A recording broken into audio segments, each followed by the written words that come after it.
We're on topic 11, page 52, and we're going to break this page down. It's an introduction to polynomials, and we're going to break it down into three parts. We're going to look at the definition of a polynomial. Then we'll look at adding and subtracting polynomials. And finally, we'll look at third part, multiplying polynomials. So we go to the definition.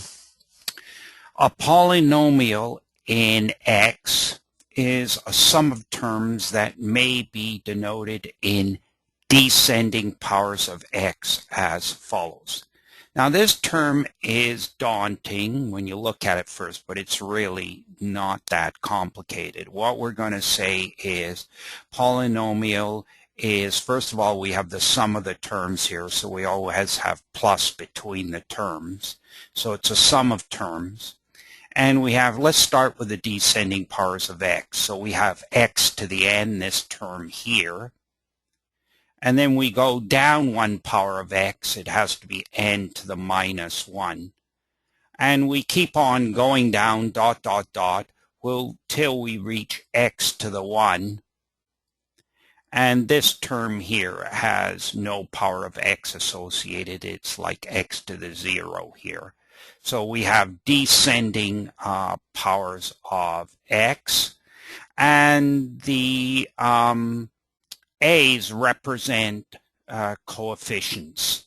So A to the n is the coefficient of X to the n. A to the n minus 1 is the coefficient of X to the n minus 1. And A to the 1 is the coefficient of X to the power 1, because there's an implied 1 here. So the degree of the polynomial, we're going to have different terminologies. We're going to talk about the degree. We're going to talk about the coefficient. So the degree is what the highest number that's here, n. We're going to look at examples so we'll know what we're talking about. The coefficients, as I said, are the numbers in front of the X term, a to the n. Then we go down, then because the power of the X is descending, n minus 1, we keep on going. So we have this power here, a to the 1 and a to the 0. Let's take an example. If we have 3x squared minus 5x plus 1, this is a trinomial. Why is it trinomial? Because there are three terms.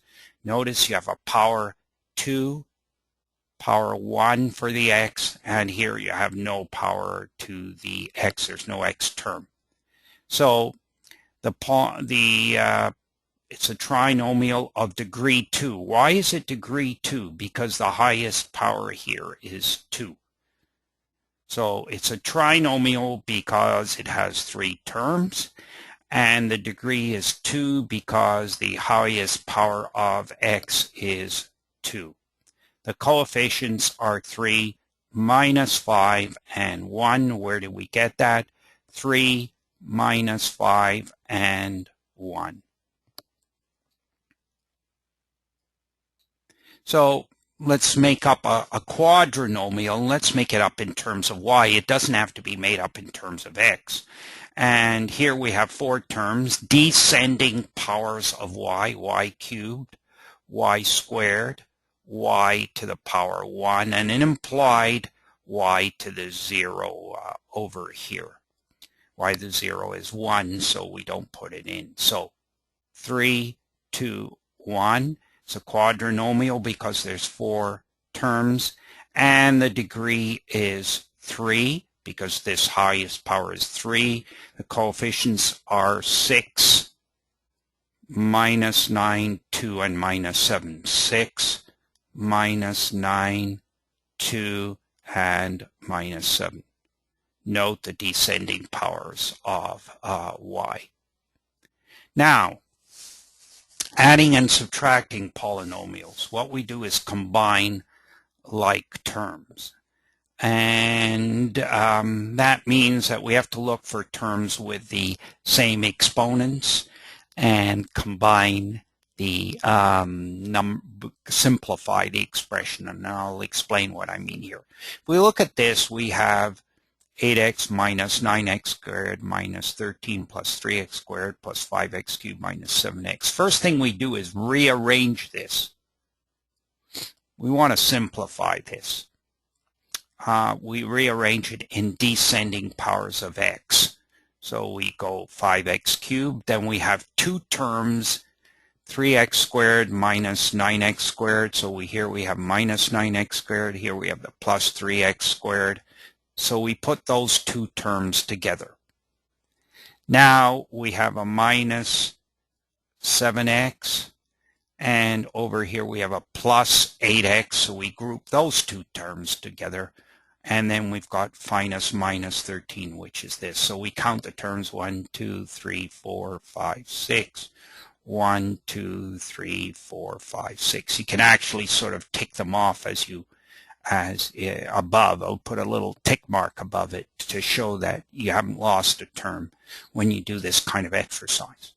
So now we have 5x cubed, and we're going to say plus 3x squared minus 9x squared is minus 6x squared. So we're going to collect like terms.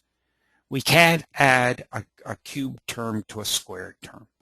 We can only combine squared terms here in this expression. Similarly, this is minus 7x to the power 1. This is 8x to the power 1. We can combine these two terms, and we get plus x minus 13. So now we've gone from 6 terms down to 4 terms by adding, subtracting polynomials.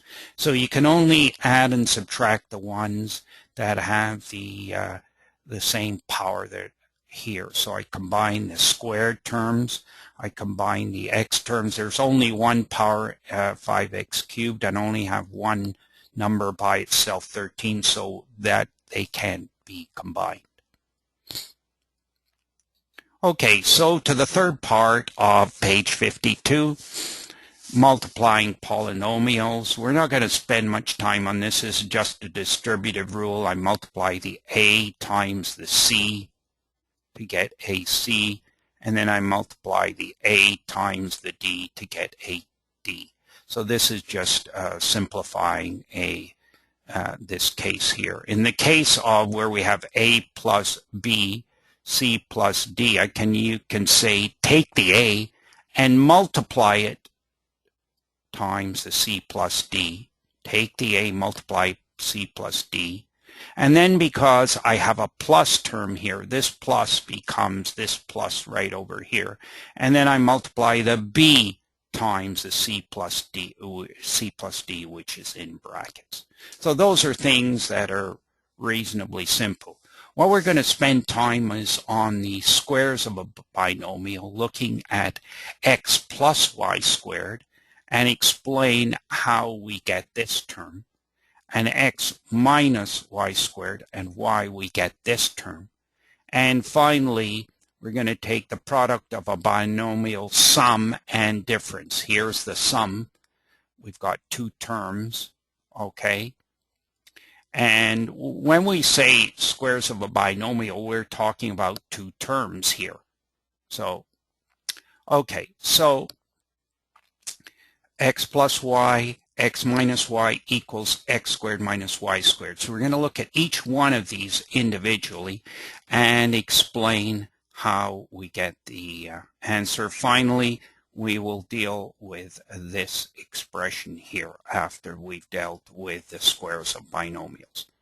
So here, supposing we're asked to calculate what x plus y squared is. What we do is I'm going to put one of the x plus y's up here, and then I'm going to put another of the x plus down here because we got squared. So x plus y times x plus y gives us x plus y squared. Now I'm going to multiply this term by this term, and then this term times this term. So that's 2. First I'm going to multiply this times this, then I'm going to multiply this times this, then I'm going to multiply this times this, and I'm going to multiply this times this. So each one of these is numbered 1, 2, 3, 4. So if we take operation 1 and 2, x times x gives me x squared, and x times y gives me plus xy, because all these terms are positive.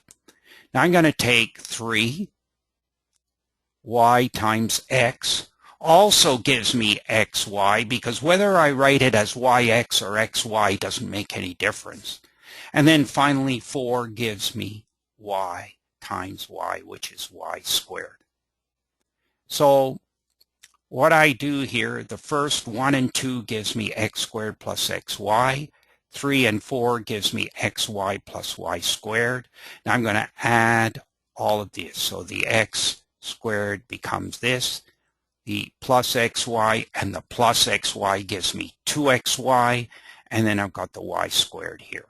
So that this term here simplifies to this. Let's go back up and look at this here, right here.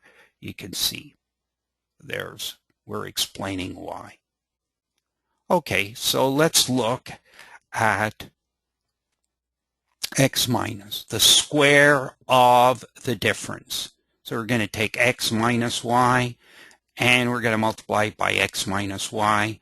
1, 2, 3, 4. We're going to do those 4 operations. Here, when I multiply this times this, I get x squared. When I multiply x times y, this is a minus y plus x, so I get minus xy. Now I'm going to multiply minus y times x, get minus xy here. Okay, and minus y times minus y gives me plus y squared. So when I add these two together, the x squared becomes this, minus xy, and minus xy becomes minus 2xy, and I then got the plus y squared. So what we've done is shown why x minus y squared equals x squared minus 2xy plus y squared, which is this term right here. We've shown why this is true. Finally, we're going to look at the difference of the squares. So we did the square of the sum. We did the square of the difference. Now we're going to do the product of the sum and the product of the difference. Set it up. X plus y is this. X minus y is that, and go through the same operation. So 1 times 1 gives me x squared.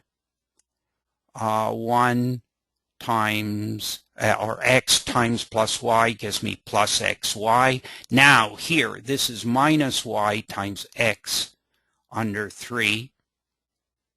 And 4 gives me minus y times plus y, which is minus y squared. So here, the plus xy and the minus xy sum to 0. So there's no term in the middle. It's just x squared minus y squared. Okay, so let's go back again here. Let's look at this. We've shown this gives us plus 2xy plus y squared, and this one x minus y squared gives us x squared minus 2xy plus y squared. And now we've just completed this, the difference of square. Notice that this one has a first term and a last term. It has no middle term. These ones, this one has a middle term and this one has a middle term. So the square of the sum and the square of the difference have the middle term, but the product of the sum and the difference has no middle term.